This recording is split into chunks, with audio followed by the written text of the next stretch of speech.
Welcome back to the podcast, Unbinding the Bible. This is episode 158, Salt and Light. And on the podcast this week, I want to look at Jesus' words from Matthew chapter 5, verses 13 through 16, where he addresses his disciples as both the salt of the earth as well as the light of the world. And so what I want to do on this episode is take a little time to talk about what those two metaphors mean, what they might have been understood to mean in Jesus's context. And then I'd also like to spend a little time not only explaining how I think they're meant to be applied to the world today, but also some of the ways in which they are not to be applied or have been mistakenly applied over the years. And so we'll kind of bounce around a couple places. I wanted to read a few quotes from Lee Camp's book, Scandalous Witness. I had Lee on the podcast a few years ago doing a by the book episode, and I'll reference that in the podcast episode itself today. But I'm encouraged. Some of the things that Sky has written in his creative little book on the Sermon on the Mount, and then I'll just make some of my own observations. So I am excited for this week's episode. Let's just get right into it.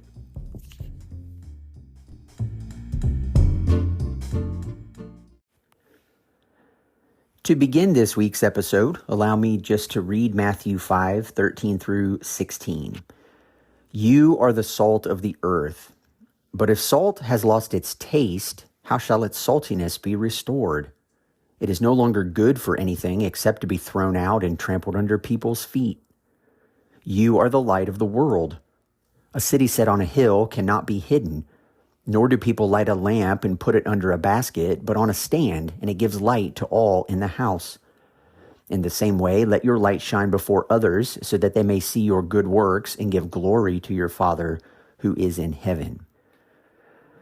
Now that's the passage that I want to spend a little bit of time talking about, and the two metaphors that Jesus uses, the ones being salt as well as light, I think is a really good way for us to begin. And so let me just go ahead and offer sort of a little bit of a working definition of what I think salt and light actually are. And there's a lot of thoughts about this. I've researched this different points in my life, and I think this makes the best sense of these passages. But I'm pulling this from Sky's book. Again, What If Jesus Was Serious?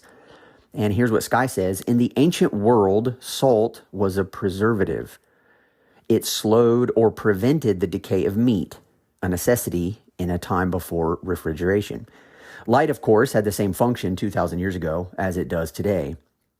By calling us salt and light, Jesus was emphasizing two functions his followers have in the world. Like salt, we have the defensive responsibility to prevent evil, to slow or stop the decay of injustice. Like light, we also have the offensive responsibility to spread truth, goodness, and beauty, to advance the qualities of God's kingdom. Now, I think that's really good. Sky talks about both the defensive approach and the offensive approach, and the defensive approach being to slow the decay and the spread of evil. That's the function of salt. And I know today we think of salt, well, it makes our food taste better, and that's altogether true. But Sky's point is really well taken, and that is that in the ancient world, before refrigeration, if you had meat, it would go bad unless you rubbed salt into it, and it would prevent that process from happening too rapidly. And so what Jesus is saying to his disciples, and I think it's important to realize this, he does shift to the second person plural here. He's talking to his disciples. We looked at it in the Beatitudes where I think Jesus was certainly addressing his disciples, but he was reminding them of the kinds of people who are blessed in the kingdom. And so it's important for the disciples to recognize the poor in spirit and the mourners and the meek and the pure in heart. Those are the ones they ought to have their eyes set on, because those are the people that God has his eyes set on. And it's a major reorientation that needs to take place. And as a result, it's actually going to be these kinds of people who are the focus of God's kingdom. And when his disciples realize that, they then will live quite differently from the rest of the world. And as Sky says here, purposefully to advance the qualities of God's kingdom. So it is the kinds of people who are following Jesus, who elevate those of poor in spirit status and who recognize the mourners and pay special attention to them and pursue ways of peacemaking that mirror Jesus's approach to peacemaking. All of these things are what the disciples are to embody as well. And by doing so and having their eyes set on those who live this way, they will become salt and light. And you can kind of imagine in your own head a lot of different things about what that means. And I don't know why this keeps surfacing for me, but it does. And it tends to be, I think, a little bit of an unfortunate set of circumstances that oftentimes in the church, the mentality is to kind of look at the culture around us and or outside the church and kind of shake our head and look down or look at the world in a sort of disgusted way or in a way that recognizes how futile the people are in the world who don't know God, and tend to spend our time almost disparagingly viewing the culture around us and how quickly it is deteriorating, if you will. And I feel like Skye's subtitle to his book, What If Jesus Was Serious, being a visual guide to the teachings of Jesus we love to ignore, I think here's another place where we love to ignore the teachings of Jesus. Because if Jesus is calling the church, if Jesus is calling his followers, if Jesus is calling those who are in him and members of his kingdom to be the salt of the earth, then I want us to think about it from this perspective. And I'm going to use Skye's words again because they're better than mine. Here's what Skye says. Rather than blaming others for the sad state of affairs and withdrawing from secular society, maybe we ought to ask why we are so eager to withdraw in the first place. Is it a way to preserve our self-righteousness? To escape the responsibility for the world's problems? Rather than blaming non-Christians when things go wrong in society, we ought to start with self-reflection. Where were the Christians? How did we help or hurt the situation? Were we obeying our call to be salt and light? Now, I think Skye is making a really good point. And the point I would like to make in connection with Skye's point is simply when we look at the culture as a whole, I think it is healthier for Christians, for church, attenders or whatever, to ask, how did we as the Christians help or hurt the situation? How did Christians help or hurt the issues that we see in our world? And to give you just one example, for instance, today we have sort of a lingering mentality that we might call cancel culture. I don't know who first coined that term. I don't even know if that's the best term to describe it. But in short, cancel culture is if you don't agree with me or line up with me on XYZ, this, that, and the other thing, then I'm going to basically function as if you don't exist. You are dead to me. Your opinions don't matter. Who are you to critique me any longer? Like you're no longer a part of the society that I'm going to recognize as a society worth listening to. And there are lots of Christians, I know them, I've talked with several of them, they attend my church, who over time get a little bit flustered and a little bit fearful that people will cancel us and that there will be no more, guidelines in place that would prevent us or that would enable us to continue to worship and have the freedom to express our worship, or laws are going to be passed that are going to pin us down into a corner. And what I oftentimes think about here when I look at this situation is I say, okay, what about cancel culture? What about this world that we find ourselves in? And I say, if Jesus is calling us to be the salt of the earth, if he's calling us to be this preservative agent which prevents decay, I would submit to you that arriving at a place in our world where we have this cancel culture is probably signs of some decay. We have lost the ability to critically think, and part of critical thinking is to recognize that even if somebody doesn't agree with you 100% of the time or share your views 100%, that doesn't mean that nothing they say or nothing they do is worth paying attention to. Today we're slipping. We're missing it when we decide that if a person doesn't agree with us 100%, then they are dead to us. That's a decaying part of society. But I do feel the need to point out that the Christians are not exempt from this. In fact, as far as my own knowledge of history goes, it was sometimes the Christians who were leading this particular cancel culture decline.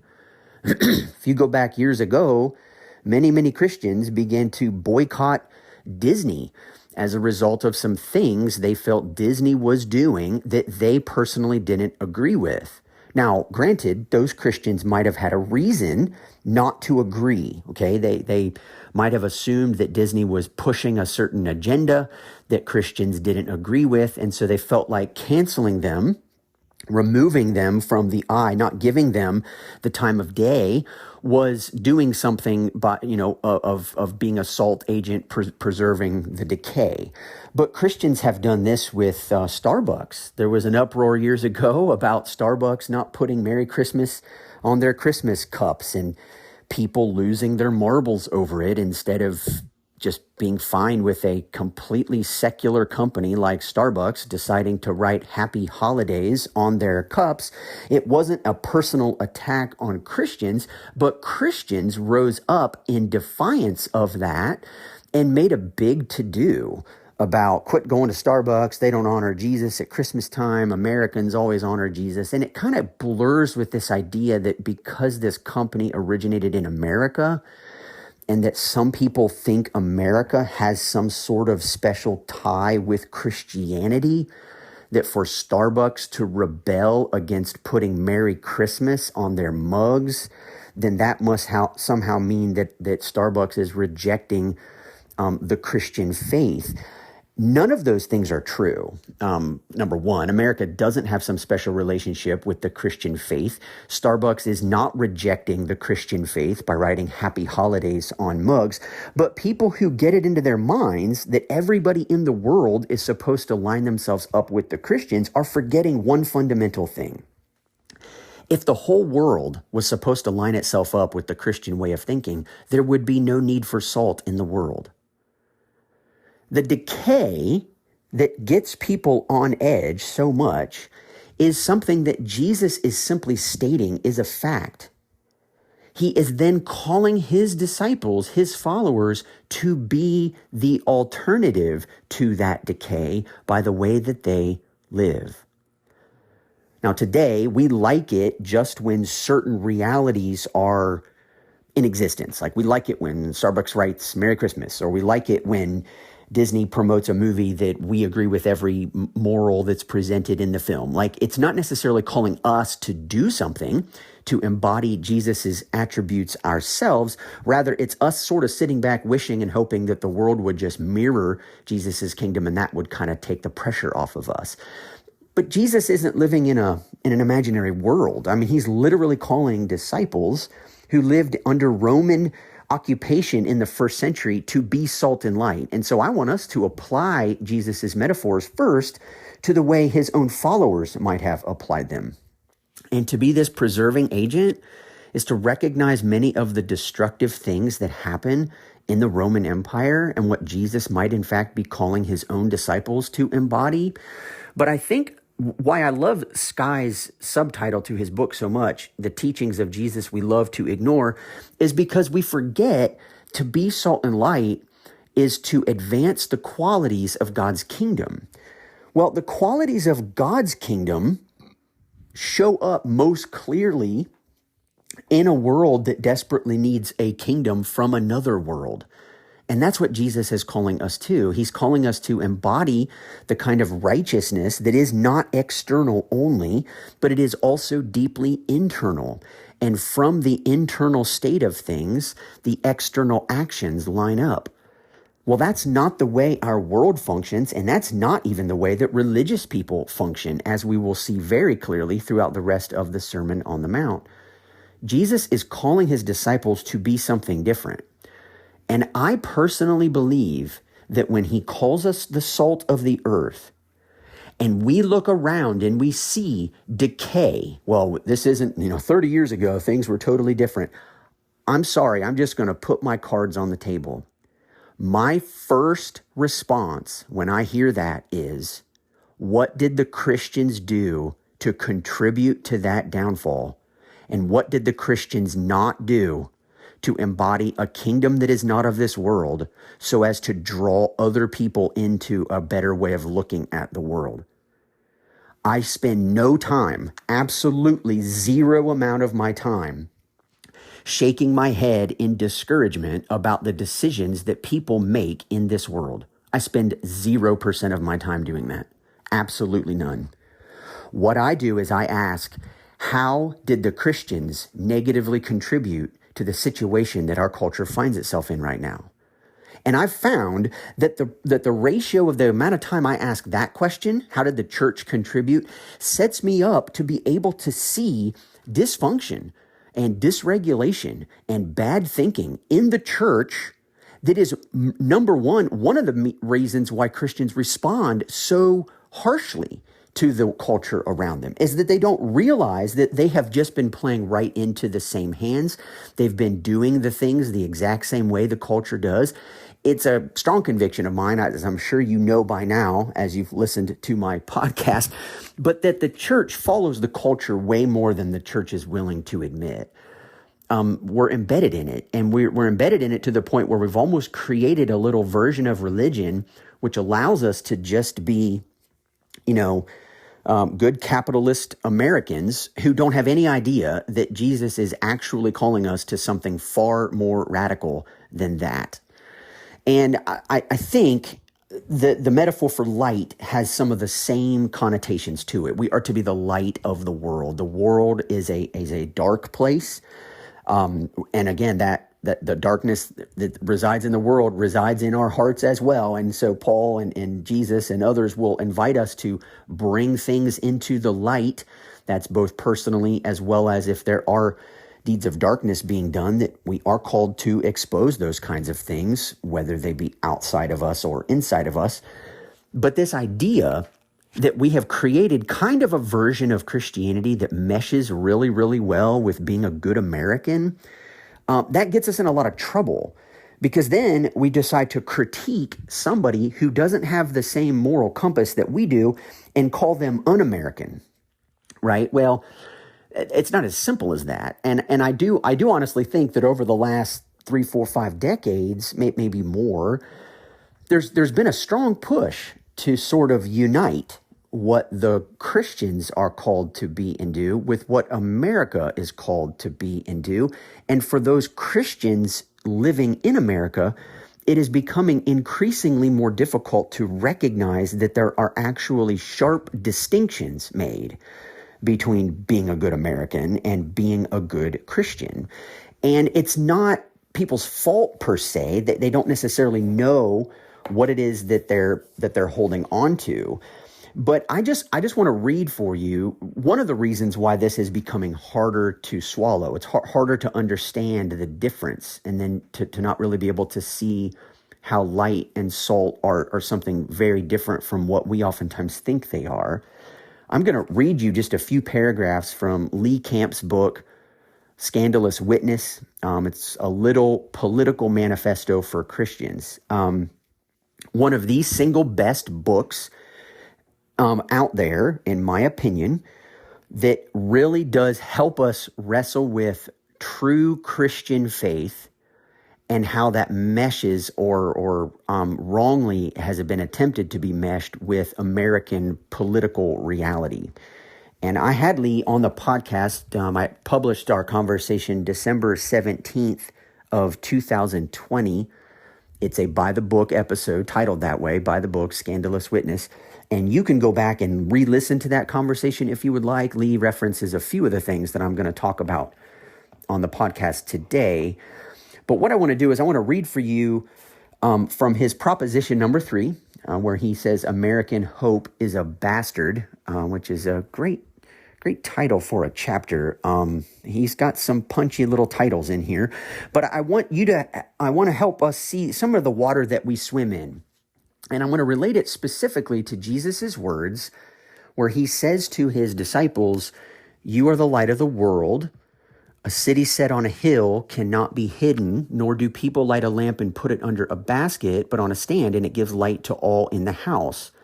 In the same way, let your light shine before others so that they may see your good works and give glory to your Father who is in heaven." So Jesus is calling people to be the light of the world. He's calling them to shine light, which I would like to submit to you is when we embody the character or the qualities of Jesus's kingdom, which the Sermon on the Mount makes up in its entirety.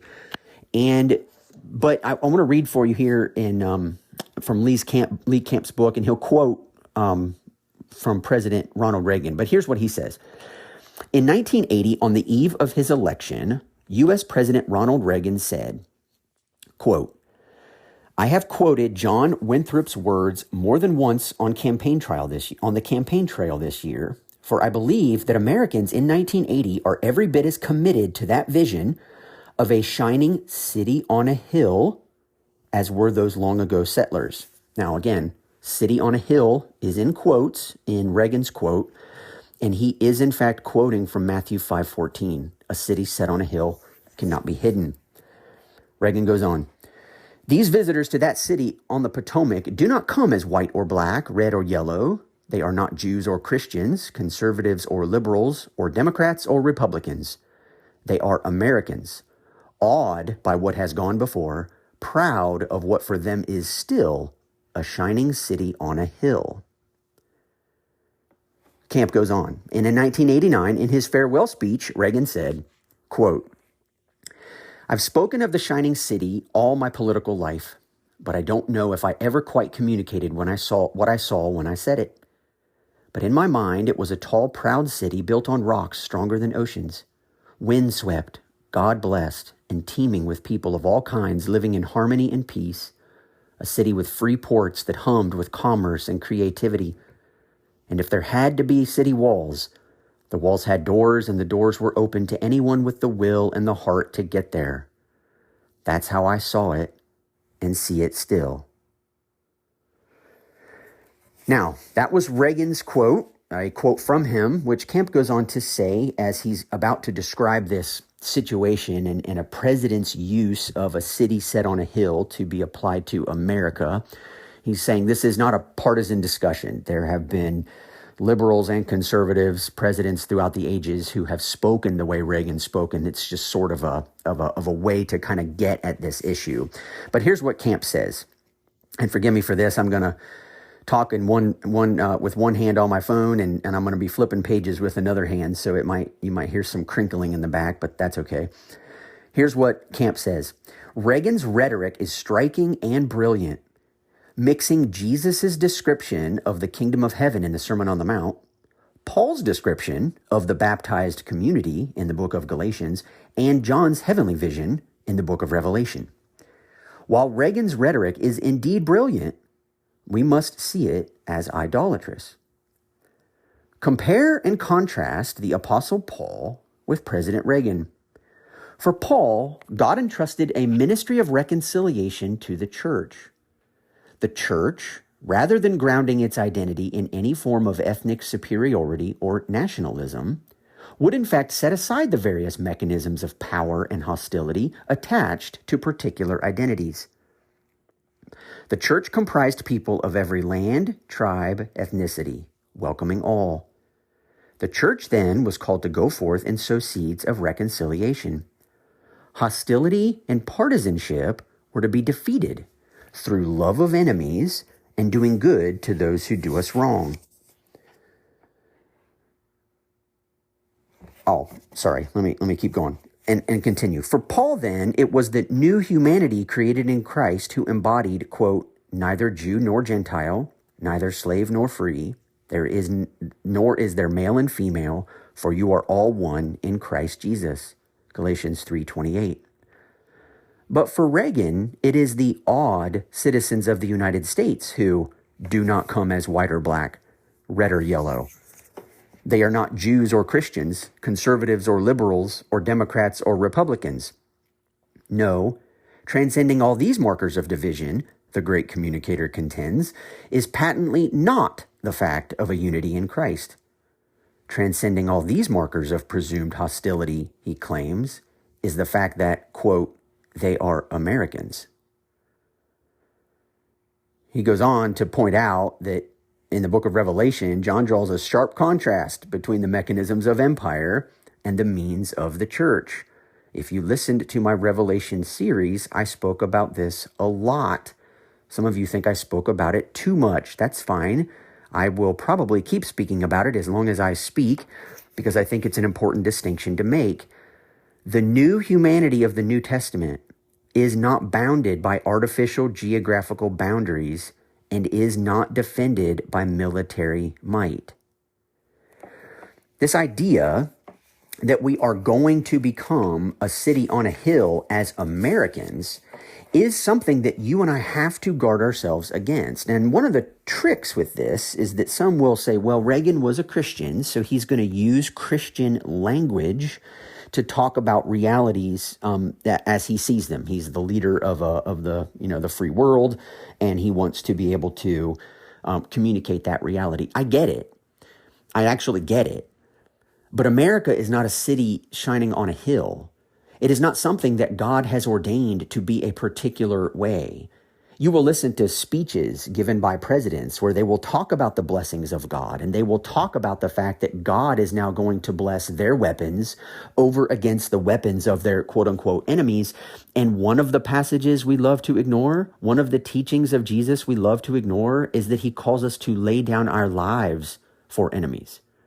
Well, that is certainly not something that a nation does, and that is why the church is not bound by geographical nation-state identities. They don't have borders to defend. That's not a thing for the church. And when the church gets deceived into connecting its identity with the identity of a nation, it becomes very difficult to know when the nation doing nation-like things and using God-like language to support it. It's hard for Christians to decide, is this really something that God is in favor of, or is this something that God is not in favor of?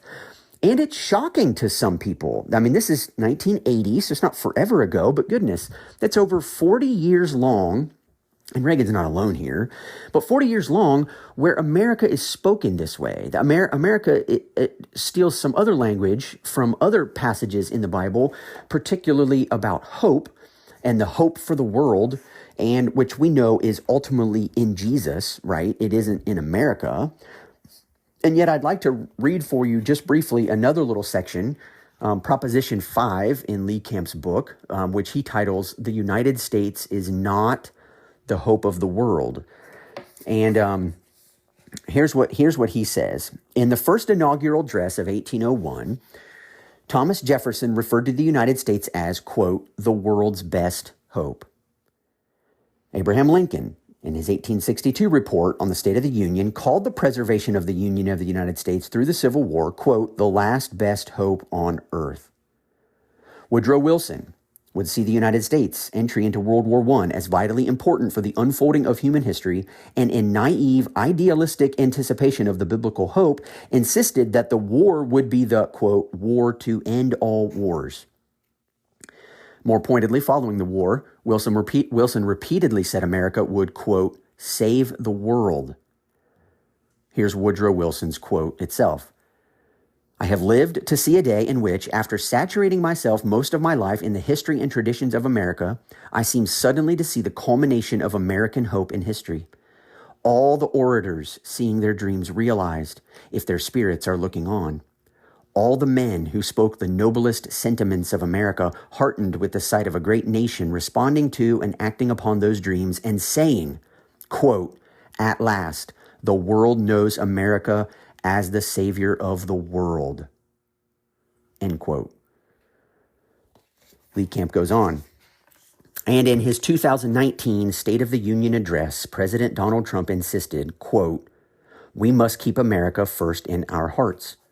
We must keep freedom alive in our souls, and we must always keep faith in America's destiny, that one nation under God must be the hope and the promise and the light and the glory among all the nations of the world, end quote.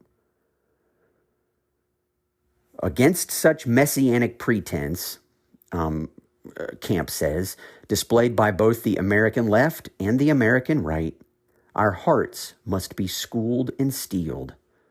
We must insist that such logic betrays the gospel. For in employing such logic, America has laid upon itself the mantle of redemption, which is rightfully only laid upon, taken up by, the Holy Trinity. Now, he also adds a few other quotes, and I skipped it. Let me just reread it here, or not reread it, but read it for you here. He says, alongside the Republican Lincoln, the Democrat Wilson, and the Republican Trump, we can add all manner of others, such as the Democrat Beto O'Rourke in his recent announcement of his candidacy for president. Quote, the only way for us to live up to the promise of America is to give it our all and to give it for all of us. We are truly now more than ever the last great hope of earth. Or as the Democrat Secretary of State, Madeleine Albright, said, quote, if we have to use force, it is because we are America. We are the indispensable nation. We stand tall. We see further into the future. Now, why am I bringing all of this up? Here's why I'm bringing it up.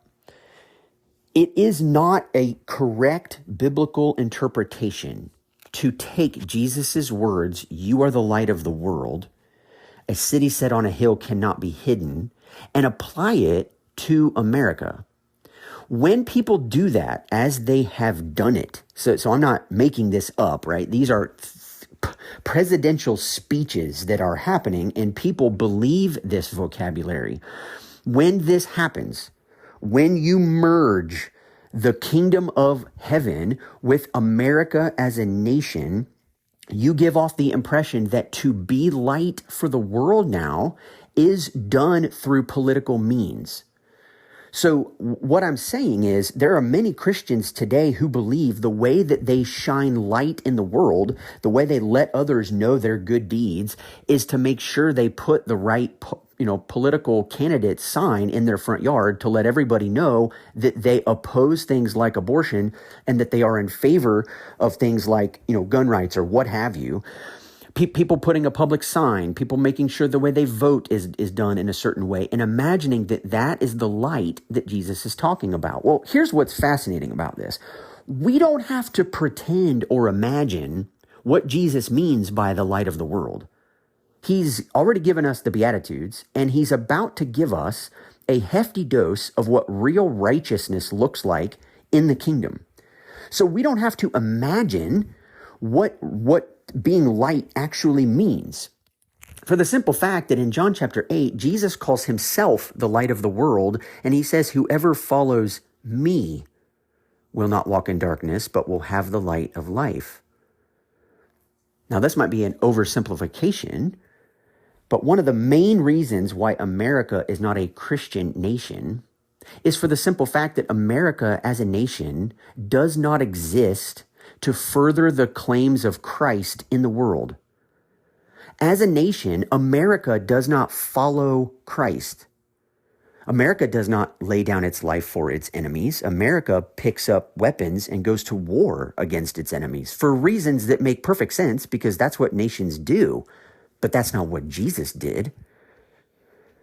We don't want to take the mistake of some who then think, well, Jesus was talking about a spiritual kingdom, this heavenly reality, but we've got to live on the earth, right? Like give to God what is God's and give to Caesar what is Caesar's. Like we got to play this game by the worldly standards. And if one nation is threatening another nation, of course we got to pick up arms and go to battle. I'm not going to get into a debate about international affairs. That's not the point of my podcast, and I am not an expert in this topic. But it's a very, very dangerous assertion to assume that what Jesus came to do was to set up some spiritual reality, but in the real world, things need to be done according to the way they're done in the world. That is absolutely not the case. Jesus's presence on earth was not a spiritual presence. It was a physical presence. He was physically here. That's the hope of the world, is that the resurrection is going to unite body and soul forever in eternity in the new heavens and the new earth. We're not going to be disembodied spirits. We are going to be united body and spirit forever, just as Jesus is and was and still is. So this idea that we have these separate kingdoms is not reality.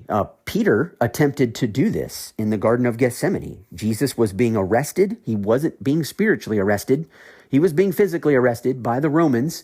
And Peter reached for the one manner of defense that he understood, and that was the physical world. That is, grab a sword and threaten Rome with the same means of imposition that Rome was currently using. And that was guards armed with swords. And so Peter reaches for a sword. And what does Jesus do? He rebukes him because Jesus has not come to set up a kingdom where God's blessing now lands on one secular group over against another group. That's what nation states are. That's what nation states do. And you can live in a nation state and you can love the things that your nation state supports, but you cannot make the mistake of imagining that your nation state is synonymous with the ways of the kingdom. And this is why I said it's very, very hard for people to separate these things, but we've almost created a version of the Christian faith that meshes so well with American politics that we sometimes don't even see the idolatry that's running rampant. But I would like to submit that Jesus is not asking us to be light by voting the right policies in place that are going to impose on the rest of the world a standard of righteousness that will force them to obey it or they will be disciplined. That is not the kind of righteousness that Jesus is talking about in the Sermon on the Mount. In fact, it's the kind of righteousness that the Pharisees embodied. They were a group of people, elevated their own morality over and above everybody else. And when I say everybody else, I mean the poor in spirit, the mourners, the pure in heart, the meek. They saw those people as insignificant in Jesus's world, in God's kingdom. Jesus comes and says, those are the only people that are significant in God's kingdom. And the fact that you all, in the name of God, are pushing out these kinds of people means that you aren't part of God's kingdom at all. You have no idea what his kingdom is actually all about. And so we need to be constantly reminded about these things because Jesus is saying, look, when the world looks at you and the world sees you, turn the other cheek. Refuse to retaliate. Get convicted in your heart about an angry situation you had with a brother and go reconcile that relationship with that brother before things go any further south. When people in the world see your sensitivity to looking at a woman with lust in your heart and you convicted, recognizing that that is adultery already, and you working deeply to remedy the problems that are going on in the human heart, which cause that kind of sexual brokenness in the world, when the world sees that kind of thing and they see that kind of devotion and that kind of dedication and the fact that people who follow Jesus claim first to have logs in their own eyes, things that are blinding them from seeing the world, and they compare it to the fact that everybody around them just has specks in their eyes, they look at you and they say, what on earth prompts you to take your own sinfulness and your desire for real righteousness so much more seriously in yourself than anybody else in the world? And when they see that, Jesus says they will give glory to your Father who is in heaven. Now, we'll get to a section later on in Matthew chapter 6 where Jesus explicitly tells people not to show others their good works, but rather to do those things in secret. And we'll talk about why wisdom is so important in following Jesus in his kingdom, because this almost sounds like two contradictory things. Do I do my works in front of other people so that they see my works and give glory to God? Or do I hide my good works from other people so that they don't see me elevating myself in their presence? That's a great question. We'll talk about that when we get to Matthew chapter 6. I have a few ideas. I'm sure many of you do too, and I'd love to hear about them. But right now, Jesus is simply saying, you are the salt of the earth. You are the agent in the earth who, because of your concern for real righteousness, because of your concern with the kinds of people who are blessed in my kingdom, because of your very presence in the world, focusing your energies and concerns and thoughts on things that ultimately matter, that are truly transformational, that are truly life-giving, you will be an agent of slowing the decay of the world around you. That's what I've called you to be. But if you're not doing that, what good are you? Salt isn't good for anything except to be thrown out and trampled under people's feet. If you are not being a preserving agent, you're serving no purpose. You are the light of the world. A city set on a hill cannot be hidden, nor do people light a lamp and put it under a basket, but they put it on a stand so that it gives light to all in the house. What does that mean? That means that you want to be able to shine light so that others see that light, see that way of life, see that pursuit of real righteousness, and are able themselves to then see how to walk through this life too. If you're in a room or in a house and it's dark in there, and one of you has a little light, you're going to hold that up in the middle of the room so that other people can see too. It's not so that they can see you. You're not doing it so that people look at you. You're doing it so that they can see. The light that you're emanating is enabling them to be able to put one foot in front of the other to navigate their own self around the house. That's what Christians are here to do. We're here to direct the world into a particular path. That might mean you vote for certain policies that you feel are important. Sure, absolutely. You feel like it's destructive in our society when unjust laws are passed, so I'm going to vote that we have other laws passed. That's great. But that's not where it stops. It's rather that we begin to embody when Jesus himself says, I am the light of the world. We have to see the fact that his light shined into darkness in places where other people thought it was already light. And this is what, as Jesus is often called, one of the greatest prophets, right? He was more than that, but he certainly was a prophet. And any prophet or that person worth their salt is going to do that. They are going to shine light onto places that other people thought were already lit up. And they're going to say that these places where you think light is present, it's actually darkness. Let me shine real light on it. And we're going to get one or two responses. You're either going to get people who rejoice and are like, oh my gosh, I am so thankful for that insight. I am so thankful for that gift. That is a precious gem for me. I'm going to use that now. I am going to look at the world totally differently. Thank you so much. That insight is powerful. Wow, you serve an amazing God who gives you that kind of insight, that kind of wisdom to be able to apply to life situations in a way that really transforms and really helps people.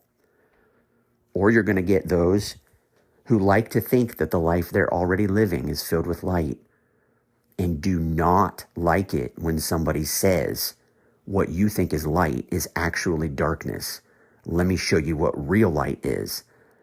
Because when real light is shined into a dark place, it requires a change. And if you're in a position where you're ready to change, Jesus is light, and the light of other Christians and the light of the church is a blessing. If you're in a position where you've grown quite comfortable with your standard of living and the way you like, where nobody ever challenges you and nothing that you ever think is ever shown to be wrong, you may or may not like the light shining. And so granted, Jesus knows that some will give glory to your Father in heaven. I'm reading through some of Jesus's life during Holy Week right now. And many people marveled at what Jesus did and what Jesus said and how he responded to questions with such wisdom and insight. And the Pharisees seeking to trap him in his words, and the Pharisees themselves end up getting trapped in their own words. And the crowds marvel at Jesus and they give glory to God.